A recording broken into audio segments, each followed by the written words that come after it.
First Europeans to be civilized by the Africans were the Greeks. When you heard of Homer, the first European to have written anything, you couldn't miss that. They said that Homer wrote the Iliad and the Odyssey. And that was not until 833 BC. The Africans had already, in 255,000 at the Tassili Mountain, they had the Sibyllian period, first, second, and third, the pre-dynastic period, all the way up. The Africans had produced men like this, Imhotep, the multi-genius that designed the step pyramid of Saqqara, the first man to be a physician that even Hippocrates, the so-called father of medicine, is giving him credit and calling him the god of medicine. The Greeks changed his name from Imhotep to Aesculapius. There he is. There he is. Wait a minute. This gets into what you were saying. So wait a minute. You guys are telling me now that black men taught Homer and... As a matter of went fact, to Egypt to school. As a matter of fact, the Egyptians said Homer was Egyptian, not Greek. That's right. It's only the Europeans said that. The Westerners now said that he was. But let us go back. Remember that Homer himself said in the Odyssey what? That the gods Zeus and Apollo, Europe's first gods, came from Ethiopia. Go read it. And I didn't write it. He wrote it. Thales, from Thales down to Socrates. And Socrates down to Aristotle, which they call the pre-Socratean philosophers and the post-Socratean philosophers. Each and every one, including Plato, who spent 15 years in Egypt receiving their education. You're saying Plato was educated in Egypt? 15 years. Before that, you heard nothing of him. Every one of them. What you'd have me believe then also, for part of what you said last night, is that Plato and these guys went back home, and they were big guys. But they were taught in Egypt? Is that what you said? They came there for their education. And they said it. They didn't hide it. It's the modern writers, the modern instructors and professors who trying to deny it. You can't have in a racist school in Birmingham non-racist education. Let me get to something you said last night that's not going to make you very popular in this town and may not allow you to get safely out of town. You told an audience last night that you saw, I think, in a tomb in Egypt. Yeah. You saw it with your own two eyes, right? Yes. You told me that Moses, there were more than 10 commandments. Moses just took 42. The negative confessions. Moses isn't supposed to have been born until 1349 BC. The Africans were already in the 18th dynastic period. Akhenaten, who died before Moses was born, and Imhotep, who died more than 2,000 years before the birth of Moses, and others at the Grand Lodge of Mem had 42 laws called now the negative confession, one for each nome. They go like this: I have not killed man nor woman. I have not spoken ill of the gods. Moses is supposed to be born in Egypt, they said, at a place called Sukkot.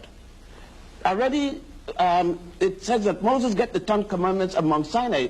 Mount Sinai is still in Africa, right? The Sinai Peninsula is a part of Egypt. More so, is it possible for Moses to be born in Egypt, educated in Egypt? At age 85, he's still in Egypt, and he did not learn the negative confessions? Is it possible for you to go to school, born in the United States, go to kindergarten, elementary, junior high school, and college, and never heard of the United States Constitution? Then it would have been impossible for Moses, when everybody had to read the negative confession 5 times a day, for Moses not to have seen those 42 laws and extracted 10 of them, leave 32 more. Now, if you could go to the temple of Setaiwan at Abydos, to go to the tomb of Ramesses VI at the Valley of the Kings, go to the temple of Edfu, where you would, by the way, see the story of an immaculate conception and a virgin birth 4,100 years before the Mary and Jesus story. As a matter of fact, wait. No, let me understand. Let me just put it in the form of a question then. I mean, I don't want to stop this, because we're here for information.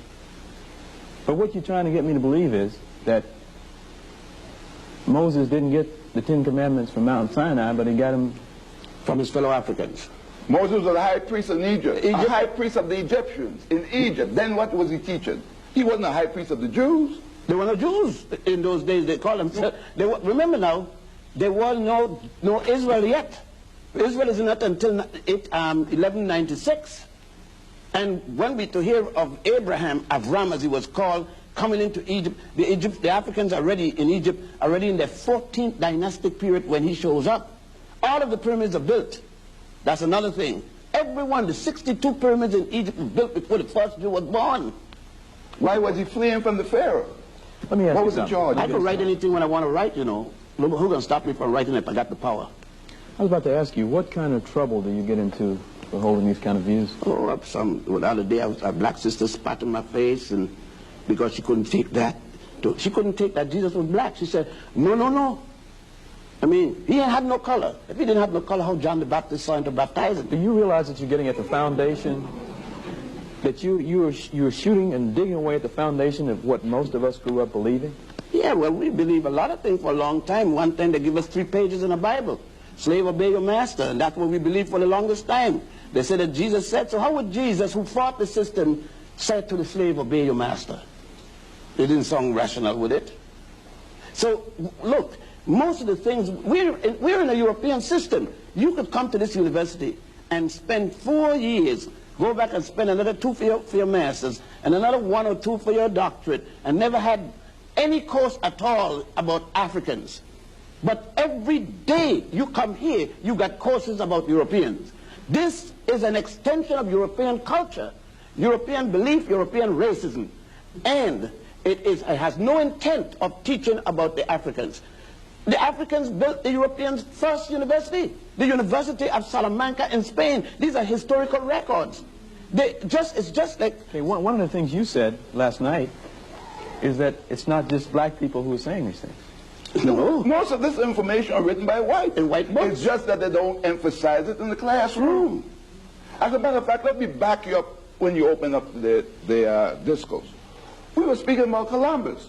None of them in here, none of the listening audience, even in the air, had the faintest idea that in the life of Columbus, when after his death, his family had to go to court because charges was raised, and this is in the record in the Vatican, in the secret archives of the Vatican, that Columbus was shown a map of where the Queen of Sheba that Dr. Ben spoke about, this black woman who had mated with Solomon and produced the son, Menelik I, and they lived more than 900 years before the birth of Jesus, had already sailed through what we now call the Strait of Gibraltar, came to lands to the west that was longer than Africa and Europe combined. And that, brother, is North, South, and Central America. May I add this? Right here at this university they teach, and I've just been here a few days, right? A day. They teach in this institution because it's the same as Cornell or anywhere, that Hippocrates was the father of medicine. He's not until 333 BC. Let me read this for you. Okay, you teach at Cornell, is that? I teach at Cornell also. They let you teach this kind of stuff at Cornell? They teach it now, I'm there. Okay.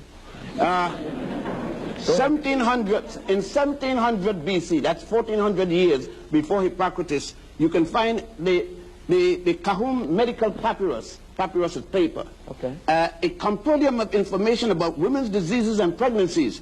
In 1600 BC, that's 1300 years before Hippocrates, the Edward C. Smith Papyrus, a comparative surgical text and anatomical inquiry. It especially deals with the spinal column. 1550, let me jump to one here. The Ebers Papyrus. There is the whole book on it. A medical paper by Queen Hatshepsut, the first known queen in history, an Egyptian queen.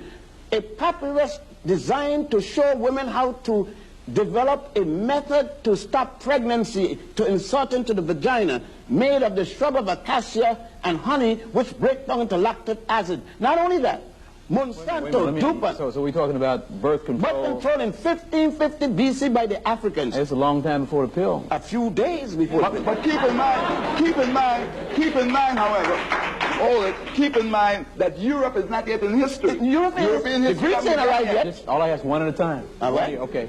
Go ahead. The civilization began. Homer have not written his Iliad and Odyssey. And the hero. Okay, all the stuff that you're saying we can find this. Look, I nothing say if it's not here, it's either in Doc's library or mine back in New York. Nothing we take for granted. For the books that we brought down. And you say they're not all written by black men? No. Anacalypsis is written, okay. Look now. Okay. Anacalypsis is a 2-volume work by Sir Godfrey Higgins, written in 1838 in England and published by Watson Company. The Golden Bow is a 13-volume book by Sir James Fraser, published simultaneously in the United States and England, and it was published in 1938. Bible Myths and Their Parallels in Other Religions, written by Thomas W. Dones, and is published in 1887 by Watson Company, London, England. The Ruins of Empire by Concierge Volney is published, there it is. It's published in 1792 by simultaneously in England and France, done by a man who was with Napoleon de Bonaparte. Let me just say this about that. If we just give you the benefit of the doubt and consider what you're saying to be true, I mean, you are chipping away at everything we've ever been taught, most of what we believe. But you were taught it as slaves. Nobody. Slave in 3 pieces? Yes. We are no longer physical slaves, but we are mental slaves. And this is the worst form of slavery.